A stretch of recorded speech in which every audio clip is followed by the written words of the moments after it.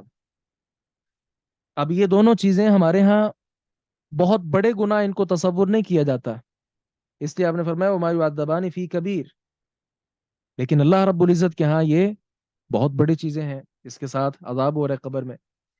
پھر کیا ہوا، فاخذ، آپ نے پکڑا، جریدتن، ایک ٹہنی، رطبتن، تر، فشقها، آپ نے اس کو پھاڑ دیا، نصفین، دو ٹکڑوں میں، آپ نے اس ٹہنی کے دو ٹکڑے کر دیے، فغرز، تو آپ نے گاڑا، فی کل قبر، ہر قبر میں، واحدتن، ایک، دو حصے کر لیے نا، اس کے دو پیس کر لیے، تو ایک ایک حصہ ہر قبر میں آپ نے گاڑا، فقالو، یہاں فقالو لکھا ہوا ہے، ایسے نہیں بلکہ یہاں ضمہ آئے گا، فقالو، تو صحابہ کرام نے کہا، یا رسول اللہ، اے اللہ کے رسول صلی اللہ علیہ وسلم، لما فعلت هذا، لما، کیوں، فعلت، آپ نے کیا، هذا، ایسے، آپ نے ایسے کیوں کیا، آپ نے یہ کیوں کیا، قال، آپ نے فرمایا، لعلہ، شاید کہ، یخفف، ہلکا کر دیا جائے، عنہما، ان دونوں سے، کیا ہلکا کر دیا جائے، عذاب،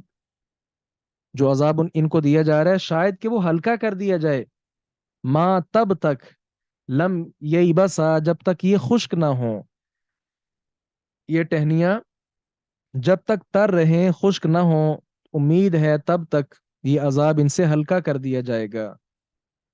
تو ہمارے باپ کے ساتھ جو ابھی ہم پڑھ رہے ہیں اس کے ساتھ اس کا تعلق کیا ہے، یہ حدیث کیوں یہاں پہ لے کر آئے، کوئی بتائیں گے؟ پیشاب کی چھینٹوں سے بچنا کتنا زیادہ امپورٹنٹ ہے، جی ماشاء اللہ، یہاں پہ یہ فکان چیز لا یستتر من البولی، اس لیے ہم استطابہ پڑھ رہے ہیں نا، صفائی ستھرائی، تو یہاں یہ بیان کرنے کے لیے علامہ مقدسی رحمہ اللہ نے اس حدیث کو بیان کیا ہے۔ اچھا، یہاں ایک بات قابل وضاحت ہے، ہمارے ہاں بھی بسا اوقات نہیں، اکثر اوقات یہ دیکھنے میں آیا ہے کہ لوگ قبر بنانے کے بعد اس پر پھول گرا دیتے ہیں، اور اسی طرح کوئی نہ کوئی ٹہنی بھی گاڑ دیتے ہیں، مقصود ان کا بھی یہ ہوتا ہے تاکہ عذاب ہلکا کر دیا جائے، لوگوں کا مقصود بھی یہ ہوتا ہے، جبکہ یہ بات، یہ عمل بالکل غلط ہے۔ اس کی وجہ یہ ہے کہ آپ صلی اللہ علیہ وسلم کو تو بتا دیا گیا کہ ان دو قبر والوں کو عذاب دیا جا رہا ہے، جبکہ ہمیں تو یہ نہیں بتایا جاتا۔ ہو سکتا ہے کہ جس کو ہم دفن کر کے فارغ ہوئے ہیں وہ اللہ رب العزت کے ہاں بخشایا ہو، تو ہم اس کے بارے عذاب کا جو گمان کر رہے ہیں، یہ گمان غلط ہو جائے گا، تو بھائی کے بارے سوء ظن، برا گمان، یہ لازم آئے گا، جبکہ برا گمان کسی کے بارے کرنا کیا ہے، غلط ہے۔ اسی طرح دوسری بات یہ ہے، آپ صلی اللہ علیہ وسلم نے یہ عمل صرف ایک بار ہی کیا تھا، ظاہر ہے آپ صلی اللہ علیہ وسلم نے کئی لوگوں کو دفنایا ہے، جنگ کے موقع پر تو آپ بڑی بڑی قبر کھدواتے تھے اور معلوم کرتے تھے کہ یہ جو ہم دفن کرنے لگے ہیں دو تین لوگ ایک قبر میں، تو ان میں سے قرآن کے ساتھ زیادہ تعلق کس کا تھا، بتایا جاتا، آپ اس کو پہلے قبر میں اتارتے، پھر دوسرے کو قبر میں اتارتے، یعنی آپ صلی اللہ علیہ وسلم نے خود قبر میں تدفین کی ہے مردوں کی، اس کے باوجود بھی یہ واقعہ ایک بار ہی پیش کیوں آیا؟ آپ صلی اللہ علیہ وسلم کو چاہیے تھا کہ وہ پھر جس کو دفناتے اس پر پھول برساتے یا پھر کوئی نہ کوئی ٹہنی گاڑتے، جبکہ ایسا آپ نے کبھی نہیں کیا، صرف ایک بار کیا ہے۔ تو آپ صلی اللہ علیہ وسلم کا صرف ایک بار کرنا، یہ بھی اس بات کی دلیل ہے کہ ہمارے ہاں جو عمل کیا جاتا ہے یہ درست نہیں ہے۔ تیسرے نمبر پر صحابہ کرام جو ہیں